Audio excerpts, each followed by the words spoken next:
মদিনার আকাশে একদিন নবীজি সাল্লাল্লাহু আলাইহি ওয়াসাল্লাম বললেন, ইয়েমেনে এক মানুষ আছেন, নাম ওয়াইস কুরুনি।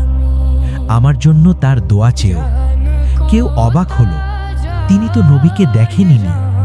কিন্তু ওয়াইস কুরুনি রাহমাতুল্লাহ সারাদিন পাহাড়ে ছাগল চড়ান আর রাতে একা বসে কাঁদেন। হে আল্লাহ, আমি তাকে দেখিনি, তবু আমি তাকে ভালোবাসি। মায়ের সেবা করতে করতে তার জীবন শেষ হয়ে যাচ্ছিল। মদিনায় যাওয়ার ইচ্ছে ছিল, কিন্তু মায়ের চোখের পানি তাকে থামিয়ে দিল। মানুষ বলতো পাগল, কারণ তিনি দুনিয়াকে ভালোবাসেননি, ভালোবেসেছিলেন শুধু আল্লাহ আর তার রাসূল সাল্লাল্লাহু আলাইহি ওয়াসাল্লামকে। নবীজি সাল্লাল্লাহু আলাইহি ওয়াসাল্লাম বললেন, ওয়াইস কুরুনি এমন একজন যার দোয়া আসমান কাঁপায়।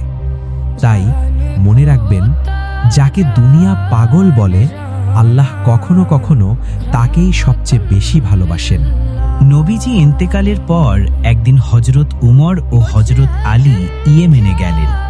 তারা লোকজনকে জিজ্ঞেস করলেন, তোমাদের মধ্যে কেউ কি ওয়াইস কুরুনি নামে কাউকে চেনো? লোকেরা হেসে বলল, ওই পাগল রাখালকে, যে পাহাড়ে ছাগল চড়ায়। তারা পাহাড়ে গিয়ে তাকে পেলেন, ছেঁড়া কাপড়, চোখে পানি, আল্লাহর জিকিরে ডুবে। হজরত উমর রাদিয়াল্লাহু বললেন, আমি উমর, আর এ হলেন আলী।